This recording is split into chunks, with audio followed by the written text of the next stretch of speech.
جیسے کہ آپ نے گزشتہ خطبے میں سنا تھا کہ قسم اللہ کی کھانی چاہیے، اللہ کے علاوہ کسی کی قسم کھانا شرک ہے۔ ابو داؤد نسائی کی حدیث صحیح سند کے ساتھ جو پچھلی دفعہ میں نے بیان کی تھی،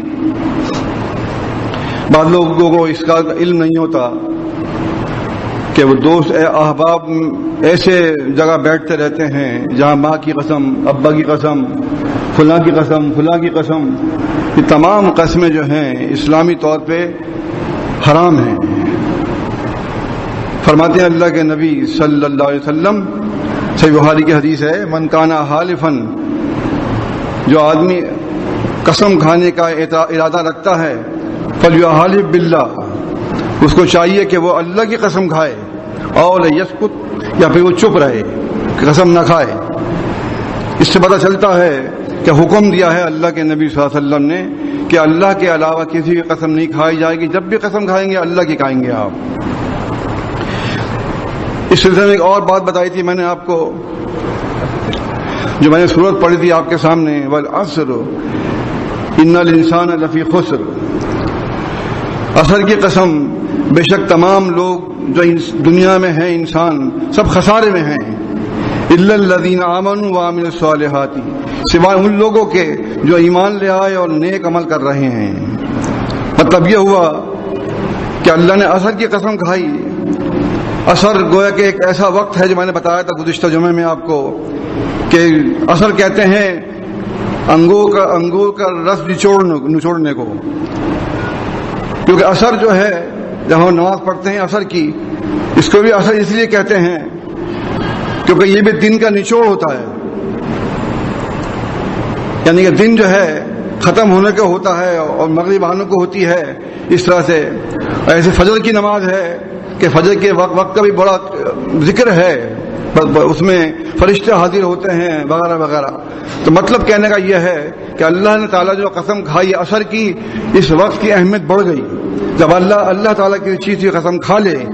اور یہ بھی میں نے بتایا تھا آپ کو کہ اللہ تعالیٰ جس کی چاہے قسم کھا سکتا ہے، لیکن ہمیں منع کر دیا، کیونکہ اس نے کہا والضحیٰ کی قسم، تاروں کی قسم، سورج کی قسم، چاند کی قسم، یہ تمام قسمیں اللہ تعالیٰ نے کھائی ہیں، لیکن ہمیں کیا فرمایا؟ ہمیں فرمایا کہ تم اللہ کی قسم کھاؤ اور اس کے سوا کسی کی قسم مت کھاؤ۔ قرآن مجید میں ہے سورہ مائدہ کے اندر، لا یؤاخذ باللہ باللغو فی ایمانکم، کہ اللہ تعالیٰ تمہاری ایسی قسموں کی پکڑ نہیں کرتا ہے جو تمہارے زبان سے یوں ہی نکل جاتی ہیں بے ارادہ، ولیکن یؤاخذکم بما عقدتم الایمان، لیکن تمہاری کس چیز پہ پکڑ کرتا ہے؟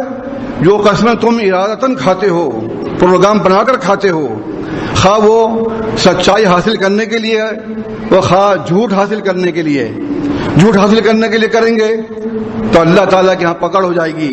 یہی وجہ ہے کہ میں نے صحیح بخاری اور صحیح مسلم کے حوالے سے آپ کو حدیث بتائی تھی کہ بعض لوگ اپنا سودا بیچنے کے لیے بازار کے اندر کھڑے ہوتے ہیں اور وہ گاہک سے کہتے ہیں کہ اللہ کی قسم مجھے اس چیز کے اتنے پیسے مل رہے تھے، کہ ایسے اتنے پیسے مل نہیں رہے تھے، اس نے جھوٹی قسم کھا کر اپنے سامان کو سجایا، اپنے سامان کو سجایا کا مطلب کیا کہ ایک آدمی سامنے والا جو مسلم ہے وہ دھوکہ کھا جائے گا کہ جب یہ کہہ رہا ہے کہ اللہ کی قسم کھا کے کہہ رہا ہے کہ اس کو اتنے روپے مل رہے تھے اس کام کے، اس چیز کے، تو پھر وہ ممکن ہے کہ وہ چیز خرید لے، لیکن جب وہ آگے جا کے پتہ کرے گا تو اس کو معلوم ہوگا کہ اس نے جھوٹی قسم کھا کے مجھے سودا دیا ہے۔ تو آپ جانتے ہیں کہ ایک تو اللہ کی قسم کھانا اور پھر اس کی اپنی حیثیت بھی خراب ہو جائے گی۔ کبھی بھی ایسے کاروبار چلتے نہیں ہیں، ایسے کاروبار میں برکت نہیں ہوتی ہے۔ سودا بیچنے پر پیسے ضرور آئیں گے آپ کے ہاتھ میں، لیکن اس میں برکت نہیں ہوگی، پیسہ آئے گا اور ایسے ختم ہو جائے گا۔ آپ سوچیں گے کیا وجہ ہے کہ میں اتنا روپے کماتا ہوں لیکن میرے ہاتھ میں کچھ بھی نہیں ہے، وہ اس کی وجہ کیا ہے؟ صحیح بخاری کے الفاظ ہیں، فرماتے ہیں اللہ کے نبی صلی اللہ علیہ وسلم کہ جھوٹ بولنے سے پیسے کی برکت ختم ہو جاتی ہے اور سچ بولنے سے پیسے میں برکت آ جاتی ہے۔ تو وہ پیسہ جو برکتی ہے وہ کبھی ختم نہیں ہوتا، وہ پیسہ جو برکت سے حاصل ہوتا ہے، اس کی ایک دو مثالیں آپ کو دیتا ہوں میں احادیث سے مختصر. صحیح بخاری صحیح مسلم میں ہے، اللہ کے رسول صلی اللہ علیہ وسلم نے جابر بن عبداللہ رضی اللہ عنہ سے ایک اونٹ خریدا، اور اس اونٹ کے پیسے آپ نے ادھار کیے اور کہا کہ مدینے جا کر میں آپ کے پیسے مل جائیں گے، اونٹ ہمیں ہمارے حوالے کر دینا. وہ مدینے آئے، ان سے اونٹ لیا، ان کو پیسے دے دیے، لیکن پیسے ان کو زیادہ دیے، جو طے ہوا تھا اس سے زیادہ دیے. جیسے میں بتاتا ہوں آپ کو کہ کسی سے آپ ادھار لیتے ہیں، اگر ادھار دیتے وقت اگر پیسے آپ زیادہ کر دیں تو سامنے والوں کو پتہ نہیں ہے کہ آپ اس کو زیادہ پیسے دیں گے، تو یہ ایک قسم کی آسانی بھی ہے، اور یہ اس کے لیے یعنی کہ جو پیسے دے رہا ہے اس کے لیے آسانی ہے، اور جو اس کو ادا کر رہا ہے اس کو بھی یہ رعایت موجود ہے.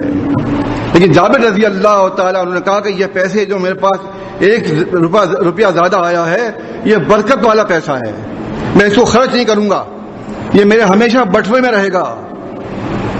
تو وہ بٹوے میں ہی رہا ان کے، حتیٰ کہ اللہ کے نبی صلی اللہ علیہ وسلم وفات پا گئے، ابوبکر صدیق رضی اللہ عنہ وفات پا گئے، عمر بن خطاب وفات پا گئے، عثمان بن عفان وفات پا گئے، علی ابن ابی طالب کا جب دور آیا اس میں کچھ فتنے پھیلے، تو فتنوں کے موقع پر ایک جگہ کچھ مٹ بھیڑ ہو رہی تھی جنگ کے سلسلے میں یا آپس میں تخریب کاری کے سلسلے میں، وہ بٹوا جو تھا ان کا وہ کنویں میں گر گیا.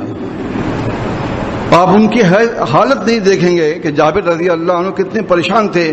تو ان کے ساتھ والے نے کہا کیا ہوا، تم پریشان دکھائی دیتے ہو، مسئلہ تو حل ہو گیا ہے، اب پریشانی کہیں کی ہے. کہنے کہ پریشانی یہ ہے کہ جو روپے مجھے اللہ کے نبی صلی اللہ علیہ وسلم نے دیے تھے، مطلب بڑھا کر، میں سمجھتا ہوں وہ برکت والے پیسے تھے، میں نے اپنے بٹووں میں رکھے ہوئے تھے، آج جو مجھ سے ضائع ہو گئے، گر گئے، گم ہو گئے مجھ سے وہ پیسے، مجھے اس بات کا افسوس ہے. تو مطلب کیا ہے کہ اس قسم کی جو رقم ہوتی ہے، جو برکتی پیسے ہوتے ہیں، ان کی برکت کی وجہ کیا ہوگی کہ آپ کے پاس پیسے رہیں گے، آپ خرچ کرنا بھی چاہیں گے، کتنا خرچ کر لیں کہ برکت اس کی ختم نہیں ہوگی. معلوم کیا ہوا کہ اس طرح سے پیسہ کمائیں، سچ بول کے کمائیں، سچی قسم کھائیں، کسی کو دھوکہ مت دیجیے، جھوٹی قسم مت کھائیے. اللہ کے نبی صلی اللہ علیہ وسلم کا فرمان میں نے بتایا آپ کو کہ جب کبھی آپ، صحیح بخاری کے حوالے سے، جب کبھی آپ قسم کھاتے کسی چیز پر، پھر آپ دیکھتے کہ جو کام اگلا آ رہا ہے وہ اس سے بہتر ہے، تو اپنی قسم کا کفارہ دے دیتے اور اس چیز پر آ جاتے جو بہتر ہے اس سے. اس سے کیا مقصد ہوا کہ قسم کی بڑی اہمیت ہے، اس کا کفارہ ہے. کفارہ کیا بتایا سورہ مائدہ میں بتایا اللہ ذوالجلال والاکرام نے کہ 10 مسکین کو اوسط درجے کا کھانا کھلاؤ. قسم کا کفارہ دینا کیا ہے؟ 10 مسکینوں کو کھانا کھلانا. اگر کھانا نہ کھلا سکیں 10 مسکین کو اوسط درجے کے کپڑے پہنانا. اگر یہ بھی آپ نہ کر سکیں تو ایک غلام آزاد کرنا. آپ کہیں غلام آزاد کرنا تو ہمارے یہاں ہے ہی نہیں، رواج ہی نہیں ہے، کبھی پیدا ہو گئے ضعیف ہو گئے، کوئی ہم نے ایسا کام نہیں دیکھا. مگر عرب میں یہ کام ہوتا تھا. قرآن و حدیث اس کو بیان کرتے ہیں کہ غلام کا آزاد کرنا بھی بہت ایک قسم کی نیکی ہے. بہرحال غلام آزاد نہیں کر سکتے ہیں آپ، ظاہر اس کے لیے پیسہ اچھا خاصا چاہیے ہے، تو آپ 3 روزے رکھ لیں کم سے کم. یہ 3 روزے جو ہیں وہ قسم کا کفارہ ہو جائے گا. تو اللہ تعالیٰ یہ قسم کھانا یہ ایک بہت بڑی بات ہے. زمین و آسمان میں اللہ سے بھاری کوئی چیز نہیں ہے، اللہ سے عزت دار کوئی چیز نہیں ہے زمین و آسمان کے اندر. اس کی قسم جب کھائیں جب آپ سے کھلوائی جائے، قسم ایسی مت کھا لیجیے آپ. اور یہ بھی ہے صحیح مسلم کی روایت ہے، الیمین نیت المستحلف، قسم اس طریقے سے کھائیں کہ جو قسم آپ سے اٹھوا رہا ہے اس کی نیت کے مطابق قسم کھائیں. مطلب میں کہتا ہوں آپ قسم کھائیے اس چیز پر، آپ اس وقت کو توڑیا نہ کریں، کسی قسم کا ہیلا نہ نکالیں اور آپ دل میں کچھ اور سوچ کے قسم کھا لیں، یہ غلط ہوگا. کیا کہا ہے؟ نیت المستحلف، نیت مستحلف کی، جو قسم لے رہا ہے اس کی نیت کے مطابق آپ کو قسم اٹھانی ہے. مطلب جس چیز پہ بھی آپ قسم لے رہے ہیں تو آپ کہیں یہ چیز اللہ کی قسم میری ہے. یہ نہیں کہ دل میں کچھ اور ہے اور زبان میں کچھ اور ہے. یہ منافقت، دھوکے بازی کو منع فرمایا اللہ کے نبی صلی اللہ علیہ وسلم نے. تو معلوم یہ ہوا کہ یہ بھی ایک پوائنٹ ہے جس کا آپ کو دھیان رکھنا ہوگا. صحیح بخاری صحیح مسلم میں ہے، ابو مسعود انصاری رضی اللہ تعالی عنہ بڑے جلیل القدر صحابی ہیں، وہ عموماً اپنے غلام کو مارتے تھے۔ ایک دن کیا ہوا کہ اپنے غلام کو کوڑے سے مار رہے تھے، اور غلام جو ہے وہ چیخ رہا تھا۔ پیچھے سے اللہ کے رسول صلی اللہ علیہ وسلم تشریف لائے، آپ نے فرمایا اتق اللہ یا ابا مسعود، آپ نے فرمایا کہ ابو مسعود اللہ سے ڈرو۔ وہ غصے کی حالت میں آپ کی آواز پہچان نہیں سکے، لیکن معلوم کیا ہوا کہ کسی نے مجھے ڈرانے کے لیے کہا ہے۔ پھر فرمایا آپ نے اتق اللہ یا ابا مسعود، اتق اللہ یا ابا مسعود۔ جب 2 دفعہ کہا تو آواز انہوں نے پہچان لی، دہشت کے مارے ان کا کوڑا ہاتھ سے چھوٹ گیا، اور جب پلٹ کے دیکھا تو اللہ کے رسول صلی اللہ علیہ وسلم کھڑے ہیں۔ گھبرا گئے کہ انہوں نے کہا کہ آپ نے فرمایا نبی صلی اللہ علیہ وسلم نے کہ ابو مسعود یہ تمہارے غلام ہیں جو تمہارے نیچے دیے ہیں اللہ تعالیٰ نے، ان کے ساتھ ایسا سلوک مت کرتے ہو، نہیں ایسا سلوک مت کرو ان کے ساتھ، اور اللہ تعالیٰ کے ہاں تمہاری پکڑ ہو جائے گی، دوزخ کے شعلے تمہیں جلا ڈالیں گے۔ انہوں نے کہا اللہ کی قسم ہے اللہ کے نبی صلی اللہ علیہ وسلم یہ غلام اللہ کے لیے آزاد ہے۔ جب یہ بات کہی تو فرمایا اللہ کے نبی صلی اللہ علیہ وسلم نے کہ یا ابو مسعود اگر تم نے غلام کو آزاد نہ کیا ہوتا تو اللہ کی قسم تمہیں دوزخ کی آگ جلا ڈالتی۔ اب بتائیے صحابی رسول ہیں اور جلیل القدر صحابی ہیں، ایسا نہیں کہ کوئی چھوٹے بڑے صحابی ہیں، لیکن بات کیا قانون کے دائرے میں جو بھی آئے گا وہ بچ نہیں سکتا۔ تو فرما دیا، قسم کھا کے فرمایا اللہ کے نبی صلی اللہ علیہ وسلم نے، انہوں نے بھی قسم کھائی، انہوں نے بھی قسم کھائی، یہ تمام قسمیں سچی ہیں۔ ایسے موقع پہ قسم اٹھائی جاتی ہے کہ ایک بڑی بات تھی یہ، انہوں نے کہا یہ اللہ کے لیے، اللہ کی قسم یہ آزاد ہے غلام۔ جب غلام آزاد کر دیا تب آپ نے فرمایا اللہ کی قسم اے ابو مسعود اگر تمہیں غلام کو آزاد نہ کرتے تو آج تمہیں دوزخ کی آگ جلا ڈالتی، تم نے اچھا کیا کہ تم نے اس غلام کو آزاد کر دیا۔ صحیح بخاری میں ہے ابن عمر رضی اللہ تعالی عنہ نے ایک غلام کو تماچا مارا چہرے پہ، جب تماچا مارا ایک دم کو خیال آیا کہ میں نے غلط کیا، انہوں نے کہا جا تو اللہ کے لیے آزاد ہے۔ مطلب یہ ایک تماچے کے لیے اتنا بڑا کفارہ ہے یہ اس زمانے کا۔ آج یہ غلام آپ خریدیں گے تو کئی لاکھ کا آئے گا، اس زمانے میں دیکھیے آپ، وہ گئے اور کہا کہ اللہ کے نبی صلی اللہ علیہ وسلم میں نے اپنے غلام کے چہرے پہ تماشا مارا اور پھر میں نے اس کو اللہ کے لیے آزاد کر دیا تو میں نے ٹھیک کیا نا۔ پھر آپ نے فرمایا اللہ کی قسم اے عبداللہ بن عمر اگر تم اس کو آزاد نہ کرتے تو تمہیں دوزخ کی آگ جلا ڈالتی۔ تو یہ ہے اللہ تعالیٰ کا انصاف، یہ ہے اسلام کا انصاف کہ جو نوکر چاکر اور جو آپ کے پاس غلام پرورش پاتے ہیں، جو آپ کے کام آتے ہیں، ان کو ایسے چہرے پہ مت مارو اور بلا وجہ مت مارو ان کو۔ اس سے کیا ہوگا؟ اس سے کیا ہوگا کہ اس پہ اچھا اثر نہیں پڑے گا۔ یہی وجہ ہے کہ ان تمام روایات کے روشنی میں صحابہ کرام رضی اللہ تعالیٰ عنہم اچھے ہو گئے، انہوں نے غلام کے ساتھ وہی سلوک کیا جو قرآن و حدیث ان کو بتایا تھا۔ اسی وجہ سے ان کے حسن سلوک کرنے کی وجہ سے بے شمار کالے لوگ اسلام لے آئے۔ آپ دیکھیں گے کہ بڑے بڑے علماء کالے لوگ بنے، بڑے بڑے فوج میں سپہ سالار کالے لوگ تھے، کیونکہ آپ کو پتا اس زمانے میں زیادہ تر جو کالے لوگ ہوتے ہیں حبشی سے کہتے ہیں، اس قسم کے لوگ جو تھے وہ غلام ہوا کرتے تھے، لیکن جب ان کو کثرت سے آزاد کیا اللہ کے لیے، ان کی آزادی ان کے لیے خوشی کا باعث بن گیا، اور انہوں نے کہا کہ اسلام تو بہت اچھی چیز ہے، لہٰذا انہوں نے اسلام قبول کر لیا۔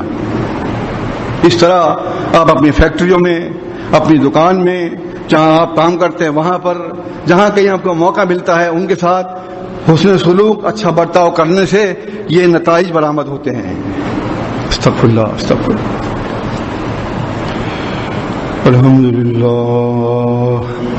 سبحان اللہ وبحمدہ عدد خلقہ ورضا نفسہ وزنة عرشہ ومداد کلماتہ۔ ان الحمد للہ نحمدہ ونستعینہ ونستغفرہ ونعوذ باللہ من شرور انفسنا ومن سیئات اعمالنا۔ من يهده الله فلا مضل له ومن يضلل فلا هادي له واشهد ان لا اله الا الله وحده لا شريك له واشهد ان محمدا عبده ورسوله اللهم صل على محمد وعلى آل محمد كما صليت على إبراهيم وعلى آل إبراهيم إنك حميد مجيد اللهم بارك على محمد وعلى آل محمد كما باركت على إبراهيم وعلى آل إبراهيم إنك حميد مجيد أما بعد فإن خير الحديث كتاب الله وخير الهدي هدي محمد صلى الله عليه وسلم وشر الأمور محدثاتها وكل محدثة بدعة وكل بدعة ضلالة وكل ضلالة في النار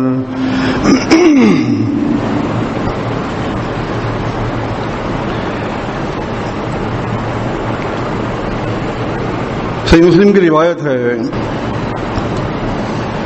نظر ماننا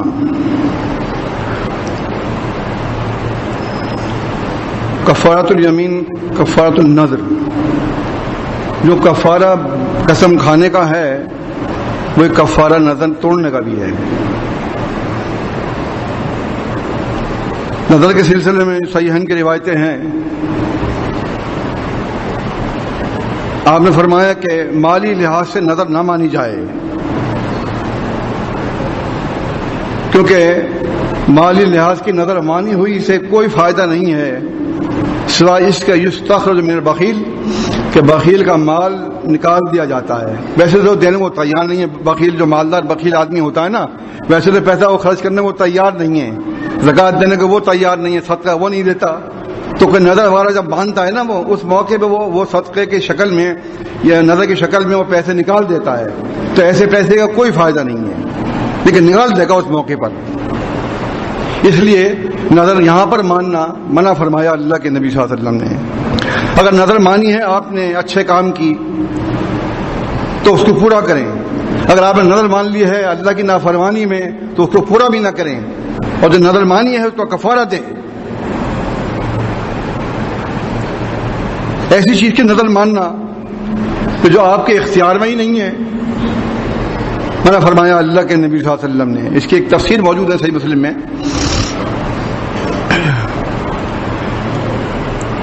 جنگی حالات چل رہے تھے، کبھی کافر لوگ ہمارے لوگوں کو پکڑ لیتے، کبھی ہمارے لوگ کافروں کو پکڑ لیتے، ان کی کوئی چیز ہمارے پکڑ میں آتی تو ہم چھڑوا لیتے، اور جب ان کے تو وہ چھڑوا لیتے۔ اس طریقے سے یہ سلسلہ چل رہا تھا کہ ایک ایسا ہی موقع آیا کہ رسول اللہ صلی اللہ علیہ وسلم کی اونٹنی بھی پکڑی گئی، اسبا۔ اسی پکڑ میں ایک خاتون بھی تھی صحابیہ رضی اللہ عنہ، وہ بھی پکڑی گئی۔ کافروں نے ان کو باندھ دیا۔ ایک دن کیا ہوا کہ وہ ان کی رسی کھل گئی، جو ستون سے باندھا ہوا تھا، اندر کہیں پر جہاں پر استبل تھا اونٹوں کا، اسی کے برابر میں کوئی جگہ تھی وہاں باندھا ہوا تھا۔ رسی جب کھولی تو باقی رسی انہوں نے خود کھول کے آئیں، انہوں نے کہا موقع اچھا ہے میں بھاگ جاتی ہوں، تو انہوں نے اونٹوں کو ہاتھ لگایا، تو جس اونٹ کو بھی ہاتھ لگایا اس نے شرارت کی وہ بکا، لیکن جب اسبا اونٹنی کو ہاتھ لگایا تو اس نے سر جھکا دیا۔ صحیح مسلم کے الفاظ ہیں کہ اسبا اونٹنی بڑی اطاعت گزار، بڑی فرما بردار اور نرم مزاج اونٹنی ہے۔ انہوں نے کہا یہ اونٹنی صحیح ہے، اونٹنی کو کھولا انہوں نے، اس پہ سواری کر کے نکلی، کیونکہ اسبا اونٹنی بہت تیز بھاگتی تھی۔ جب وہ بھاگ کے نکلی تو کافروں نے دیکھ لیا کہ کوئی بھاگا ہے، جب آگے دیکھا وہ خاتون بھاگ گئی ہیں اور اونٹنی بھی نہیں ہے، انہوں نے ان کا پیچھا کیا۔ جب پیچھا کیا انہوں نے دیکھا خاتون نے کہ صحابیہ نے کہ میرا پیچھا کیا جا رہا ہے، تو انہوں نے نظر مان لی، اے اللہ تعالیٰ اگر تو نے مجھے اس اونٹنی کی پیٹھ پر نجات دے دی اور مجھے مدینہ منورہ پہنچوا دیا تو یہ اونٹنی میں تیرے لیے ذبح کر دوں گی۔ بہرحال اونٹنی نے چابک دستی دکھائی اور وہ بہت تیز بھاگی، کافروں کا ہاتھ نہیں آئی اور مدینہ پہنچ گئے۔ جب مدینہ پہنچے تو لوگوں نے کہنا شروع کیا کہ یہ تو ادھر اللہ کے نبی صلی اللہ علیہ وسلم کی اونٹنی ہے، یہ تو عذبہ اونٹنی ہے، عذبہ اونٹنی ہے۔ تو خاتون بڑی پریشان ہوئی، انہوں نے کہا کہ یہ تو مجھے پتہ نہیں تھا کہ آپ کی اونٹنی ہے، میں نے تو نظر مان لیا اس کے اوپر کہ اگر مجھے اس کی پیٹھ پر اللہ نے نجات دے دی تو میں اس کو نہر کر دوں گی۔ بہرحال ان کو لے جایا گیا، بتایا کہ اللہ کے رسول صلی اللہ علیہ وسلم یہ خاتون صحابیہ جو ہیں فلاں جگہ پر قید تھیں، اور جب ان کو وہاں سے موقع ملا بھاگنے کا تو وہ عذبہ اونٹنی کے اوپر یہاں پہنچی تو انہوں نے نظر مان لی کہ اللہ نے اگر اس کی پیٹھ پر مجھے نجات دے دی تو میں اس کو اللہ کے لیے نہر کر دوں گی۔ تو رسول اللہ صلی اللہ علیہ وسلم نے تبسم فرمایا، آپ نے فرمایا تم بھی خوب ہو کہ جس اونٹنی نے تمہیں نجات دی ہے تم اسی کو نہر کر رہی ہو۔ پھر فرمایا آپ نے کہ ایسی نظر پوری کرنے کا حکم نہیں ہے کہ جو چیز آپ کے اختیار میں نہ ہو آپ کی نہ ہو۔ اونٹنی تو ہماری ہے، تم نے نظر بلا وجہ مان لی ہے، نہیں، نظر توڑ دو اپنی، اونٹنی ہمارے حوالے کرو، اس کو نہر نہیں کر سکتی آپ۔ تو معلوم یہ ہوا کہ اللہ کے نبی صلی اللہ علیہ وسلم نے بتایا کہ ایسی چیز جو آپ کے اختیار میں ہی نہیں ہے اس کی قصر نظر ماننا تو درست نہیں ہے۔ اس حدیث سے صحیح مسلم کا حدیث سے معلوم ہو گیا۔ اس طریقے سے اکثر ہمارے ہاں یہ رواج ہے کہ صاحب 100 نفل مان لیے ہیں، 50 نفل مان لیے ہیں، یہ کوئی نفل باندھنے کا ثبوت نہیں ملتا۔ یہ تمام چیزیں ایسی ہیں کہ آپ نے ایک دن 100 رکعتیں پڑھ لی اور فرض نماز پڑھی ہی نہیں کبھی، تو ایسی نظر کا کیا فائدہ اور ایسے نوافل کا کیا فائدہ؟ نوافل تو نوافل ہی ہیں، جو فرض نماز ہے، جس کا حکم ہے، جس کا چھوڑنا، جس کا ترک کفر ہے، اس کو پہلے حاصل کریں آپ۔ ہمارے ہاں ہماری عورتوں میں بعض ایسے لوگ بھی ہیں کہ جو ابھی اس سے ناشنا ہیں، حالانکہ منہاج مسلم میں سب درج ہے، تفسیر عزیز میں سب درج ہے، لیکن پڑھتا کون ہے؟ پڑھتا کوئی نہیں ہے۔ اس لیے ہمیں آپ خطبوں میں بیان کرنا پڑتا ہے تاکہ ان چیزوں سے بھی آپ آشنا ہو جائیں اور کوئی کام بھی ایسا نہ کر پائیں جس سے پھر آپ ایسی جماعت میں ہوتے ہو جو سب کچھ بیان کرتی ہے اور آپ کو علم نہ ہو۔ اس کا دھیان رکھیں، انشاءاللہ آئندہ اس کے تھوڑے سے اور رموز ہیں جو بیان کروں گا میں۔ آپ سے درخواست کرتا ہوں میں بھائی، بچوں کو نہ لایا کریں، تو بچے باتیں کرتے ہیں، آپ دودھ پیتے بچوں کو گود میں لے آئیں گے تو کیا ہوگا بتائیے؟ خاتون کو دکھائی نہیں دیتا سب مسلمہ کو، وہ بچوں کو بجائے کہ آپ نماز پڑھ کے آئیے اطمینان سے، بچے میں سنبھالتی ہوں، نہیں بچوں کو بھی ساتھ بھیج دیتی ہے مرد کے، جاؤ یہ بھی لے جاؤ ہمارے جان چھوٹے ان سے۔ یہ غلط طریقہ ہے۔ آپ بھی کبھی بات کر سکتے ہیں، بچہ رو رہا ہے کوئی بات ہے، خود مشکل میں پڑ سکتے ہیں۔ کوئی ایسا بچہ ہے 6-7 سال کا یا 5 سال کا بھی اگر بچہ لاتے ہیں تو اس کو سمجھا کر لائیں، بیٹا بات نہیں کرنا، تو وہ خطبہ دے رہے ہوں گے خطیب صاحب، ان کے خطبے کو دھیان سے سننا، یہ سب بیان کر کے جب لائیں گے تو ممکن ہے کہ بچہ اس بات کو یاد رکھے۔ پہلے بچے کا ذہن تو کوڑا ہوتا ہے، جو سمجھائیں گے وہ سمجھ لے گا۔ اس کا دھیان رکھے، آئندہ دھیان رکھے، بچے باتیں کر رہے ہیں، اس کا کوئی نہ ان کو جمعہ کا فائدہ ہے بلکہ اور دوسروں کا جمعہ بھی خراب ہوتا ہے۔ استغفر اللہ استغفر اللہ استغفر اللہ۔